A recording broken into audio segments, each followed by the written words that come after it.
இப்போ நிற்கிற இடம் வந்து வீரசிங்க கோயிலுக்கு முன்னால் நிற்கிறோம். என்னென்னு சொன்னால் இந்த தொல்பொருள் திணைக்களத்தால் எல்லா கல் ஒன்றாடிக்கிறாங்க வந்து ரோட் சைடோடு சேர்த்து போட்டு தொல்பொருள் திணைக்கள பிரதேசமாண்டு இருக்கிறதாலே அதை சுற்றி இருக்கிற இடங்களுக்கு தொல்பொருள் பொருட்கள் இருக்குமென்று சொல்லி தொல்பொருள் திணைக்களம் வந்து இந்த ரோட்டுக்கு இல்லை கல்லை அடித்து கொண்டு வராங்க. பண்ணை சுற்றுவட்டத்திற்கு கடற்கரையோட தொடங்கி அப்படியே சுற்றி வந்து கோட்டை முனியப்பர் கோயில் மட்டும் இந்த இல்லக்கல்ல போடுறாங்க. அது வந்து ரோட்டோடு சேர்ந்து ரோட்டில் இருந்து ஒரு 10 அடிக்குள்ளே ரோட்டுக்கு அருகாமையில் போட்டுட்டு வராங்க. இந்த ஆர்டிஏ இந்த இல்லக்கல்ல கூட பார்க்காமல் இந்த அவசரமாக இந்த முன்னெடுப்புகள் எடுக்கிறாங்க. தாங்க வந்து எல்லா ஆர்டிஏ மற்ற மாநகர சபை அவங்களோட எல்லாம் கதைச்சி தான் இந்த இடத்துக்கு தாங்கள் அந்த கல்லை வந்து இந்த இடத்துல போடுறேன்னு சொல்கிறாங்க.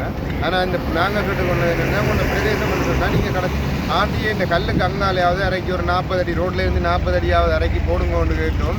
அவங்க அதுக்கான பதிலை சொல்கிறாங்க. இது வந்து நாங்கள் முற்று முழுதாக எல்லாரோடையும் சேர்ந்து போடுற இடம். இது வந்து எங்கென்ற இடம், எங்களுக்கான இடம். அந்த கோட்டை சைட் அகலிக்கு இங்கால இருக்கிற ரோட்டு மொத்த வழி வந்து தங்கண்ட பிரதேசம். அதுக்குள்ளே வந்து சாமான் தொல்பொருட்கள் இருக்குமென்றதுக்காக நாங்கள் இல்லப்படுத்துகிறோம்.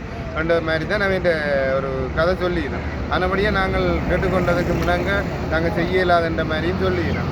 இதுக்கு வந்து நாங்கள் ஒரே கதை என்னென்னு சொன்னால் தொல்பொருள் திணைக்களம் முழு உரிமையும் தொல்பொருள் திணைக்களத்துக்கு இந்த பகுதியில் இருக்குன்னு சொல்லி சொல்கிறாங்க. இதை யாருமே தடுக்க இல்லாதன்ற ஒரு வார்த்தையை தான் நாங்கள் சொல்லி கொண்டிருக்கிறோம்.